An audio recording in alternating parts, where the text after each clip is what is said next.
Kalau di Thailand itu bisa, harusnya di Indonesia bisa. Nah, akhirnya itulah motivasi saya supaya petani kita itu tidak merasa rugi untuk tanam padi. Nah, kalau kenyataannya kan rata-rata pasti teman-teman petani kadang rugi, kadang untung. Untungnya pun juga nggak seberapa. Makanya emang harapan saya supaya hasilnya itu bisa meningkatlah seperti negara tetangga kita. Petani rata-rata itu masih sampai 6 ton per hektar. Kita sudah terserang hama penyakit hama tikus saja sudah dapat 6,5. Ini saya kira satu hal yang bagus ya. Dan saya yakin ini juga kontribusi dari bahan organik yang saya aplikasikan. Walaupun nggak luas ya, kemarin hanya 2000 meter persegi, itu mungkin saya pertama yang melakukan pruning padi di Klaten.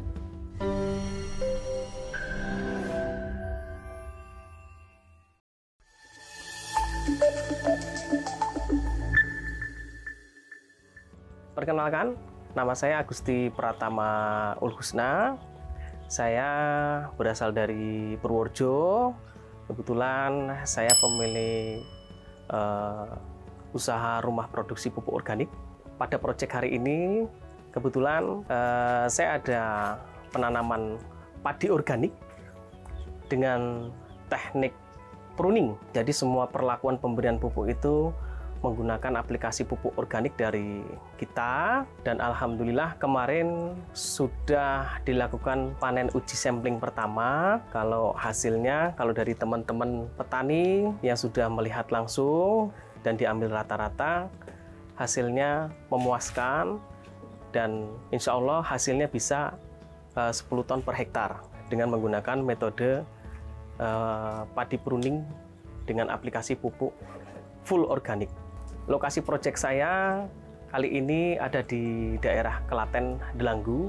Kita pakai jenis padi rojo lele, dan hari ini kita akan melakukan uji sampling panen yang kedua untuk melihat final rencana hasil produktivitas padi. Dan untuk hari ini di tanggal 18 Oktober 2025 sudah menginjak di umur 95 hari, dan ini adalah salah satu teknik baru ya, sebenarnya di negara Thailand itu sudah dikembangkan teknik pruning, dan ini kita uji coba di wilayah Klaten. Ternyata hasilnya alhamdulillah luar biasa, karena dengan metode teknik pruning ini itu salah satunya yang pertama adalah bisa meningkatkan produktivitas hasil panen padi, karena yang kita angkat itu adalah anakan dari padi. Justru kita tidak menggunakan batang pokok inti itu. Jadi yang kita perbanyak adalah anakannya.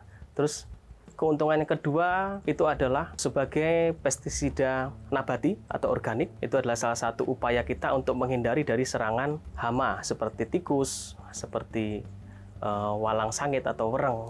Tuh. Kalau pada umumnya untuk wilayah saya ambil sampling di wilayah Pulau Jawa ya, rata-rata hasil padi menggunakan pupuk pada umumnya itu kurang lebih 5-6 ton per hektar. Ada juga yang 7 ton per hektar, itu hasilnya sudah bagus banget. Itu bagi kalangan teman-teman petani. Tapi harapan saya untuk lahan 1 hektar paling nggak minimal kita bisa menghasilkan 10 ton per hektar. Itu harapan dari saya. Oke, sebenarnya di Indonesia dulu itu sudah pernah viral ya untuk teknik pruning, tapi sempat meredup waktu itu pada saat zaman Pak Harto. Jadi dulu saya pernah baca-baca jurnal juga, ternyata pruning ini pernah dikembangkan pada saat zaman Pak Harto, tapi sempat meredup. Terus saya juga ada lihat-lihat di negara lain itu sudah menggunakan teknik pruning juga, terutama seperti di Thailand. Kita tahu kan Thailand tuh pertaniannya itu kan luar biasa untuk padi ya kan. Makanya saya penasaran, kita cobalah untuk wilayah di Pulau Jawa, tepatnya di Klaten, di Delanggu. Itu lokasinya ada di belakang terminal. Oh ternyata kok kalau dari awal tuh sebenarnya nggak sempat ragu, karena umur pruning itu kita potong ya ketika umur padi itu di umur 21 hari setelah tanam, 20 HST ya. Jadi setelah umur 21 hari baru kita lakukan pemotongan. Dan ternyata dengan teknik pruning ini juga bisa memangkas waktu hasil panen. Kalau pada umumnya itu rata-rata kan kalau padi biasanya di umur 100 hari ke atas ya, 100 sampai 150 hari. Itu juga tergantung dari jenis varietas padinya. Tapi kok alhamdulillah dengan teknik metode pruning ini dan kita menggunakan full organik, nah ini di umur 95 hari ini itu di umur 95 hari sudah menunjukkan sudah waktunya untuk dipanen. Begitu. Motivasi saya ya, kalau di negara seperti Thailand lah, kalau Jepang udah jelas itu pertaniannya memang sudah menggunakan pertanian modern. Kalau di Thailand sendiri itu kan pertaniannya itu luar biasa, meskipun dari segi teknologi nggak semaju negara Jepang. Nah, itulah yang bikin membuat motivasi saya, kalau di Thailand itu bisa, harusnya di Indonesia bisa. Nah, akhirnya itulah motivasi saya, supaya petani kita itu tidak merasa rugi untuk tanam padi. Nah, kalau kenyataannya kan rata-rata pasti teman-teman petani kadang rugi, kadang untung. Untungnya pun juga nggak seberapa. Makanya emang harapan saya supaya hasilnya itu bisa meningkatlah seperti negara tetangga kita. Jadi kita pakai produk ini ya. Kalau yang merah ini dengan branding Oberon, ini biasa kita pakai untuk proses persemaian. Jadi ini yang dipakai persemaian di negara Jepang, mau itu pertanian organik, mau sampai pertanian kimia. Jadi kita pakai media tanam, karena media tanam kami itu kan salah satu kelebihannya, kalau di negara Jepang itu memang tidak menggunakan tanah. Makanya saya pengen membawa teknologi Jepang dibawa ke Indonesia. Nah, nanti setelah dilakukan persemaian, menggunakan media kita, baru kita menggunakan pupuk yang berwarna biru ini. Ini adalah pupuk kohe fermentasi murni, dan nanti pasangannya menggunakan arang sekam itu digunakan sebagai pupuk dasar saat pengolahan lahan. Tuh. Dan kita nanti ada juga menggunakan bentuk pupuk cair organiknya. Jadi kita tidak ada menggunakan pupuk kimia sama sekali. Oke, mungkin kita nanti bisa lanjut ke proses uji sampling dan untuk melihat hasil-hasilnya, hasil dari padi organiknya.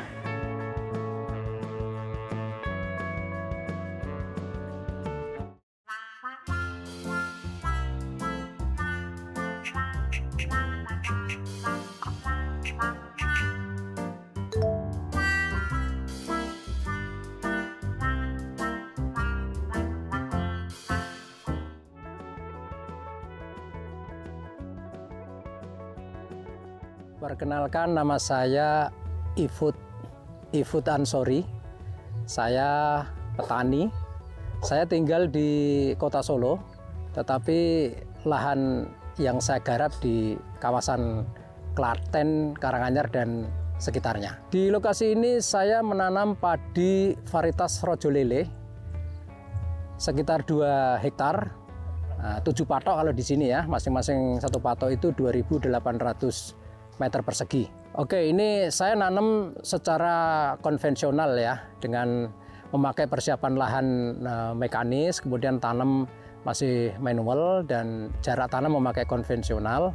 Tetapi dari sisi pupuk, saya memakai mayoritas pupuk organik. Separuh dari lahan ini, 1 hektar, saya memakai pupuk kohe kambing yang sudah difermentasi, dan kemudian ada pupuk organik cair. Itu full organik. Kemudian yang separuh saya coba memakai semi kimia. Yang paling besar seperti masih lihat ya, di sini ada gangguan hama tikus. Sudah terkenal di Klaten, di Solo Raya dan sekitarnya ini, hama tikus ini menjadi momok petani. Tetapi saya bersyukur, alhamdulillah di sini juga walaupun masih diserang tikus, tapi kami boleh dibilang bersyukur, sekitar 85% bisa kami panen. Kalau untuk kawasan Klaten ini bagus, petani rata-rata itu masih sampai 6 ton per hektar. Kita sudah terserang hama penyakit, hama tikus saja sudah dapat 6,5. Ini saya kira satu hal yang bagus ya. Dan saya yakin ini juga kontribusi dari bahan organik yang saya aplikasikan. Saya mempunyai keinginan besar untuk memproduksi full organik. Cuma saya sadar betul melihat kualitas tanah di sini, kualitas lahan juga di kanan kiri, ya saya harus melakukannya dengan cara bertahap. Jadi tahap pertama yang sudah saya lakukan ini adalah pupuk, ada 1 hektar yang sudah full organik, itu saya akui. Growth-nya lumayan bagus, dan kemudian ada tambahan aplikasi, saya lakukan pruning Mas. Saya lakukan pruning di umur 21 hari, dan itu memberikan dampak yang luar biasa, terutama membentuk anakan padi yang jauh lebih banyak dibanding yang tidak di pruning.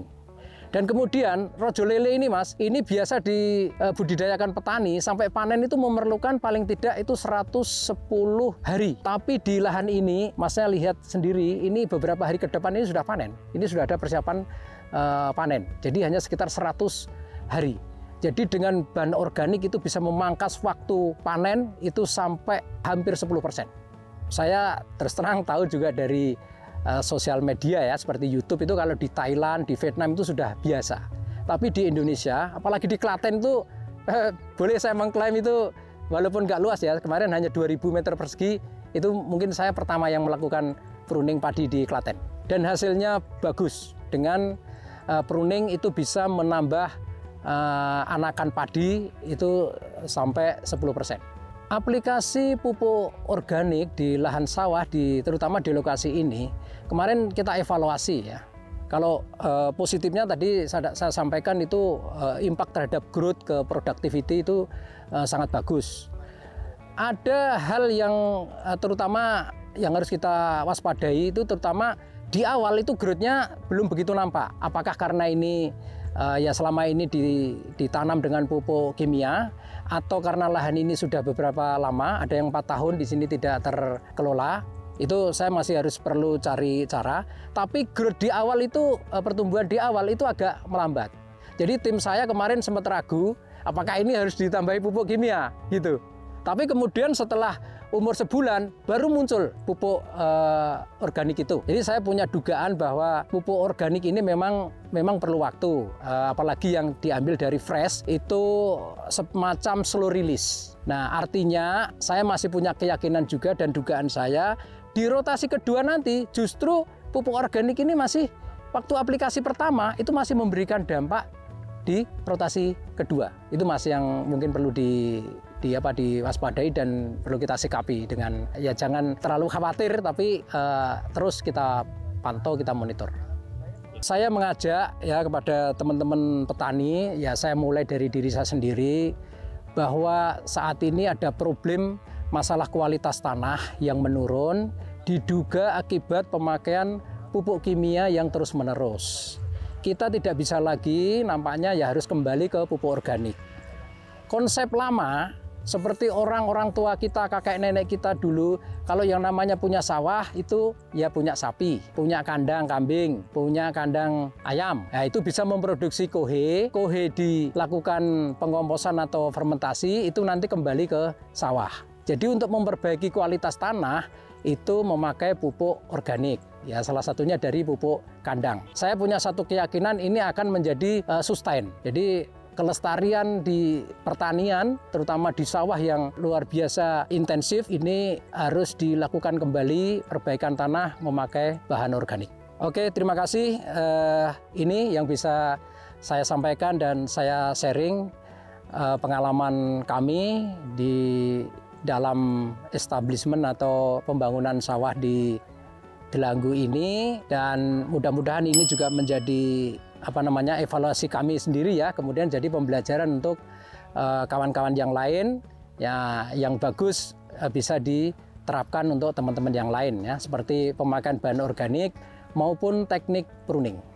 Salam Tani Link TV, bisnis agri tak pernah mati.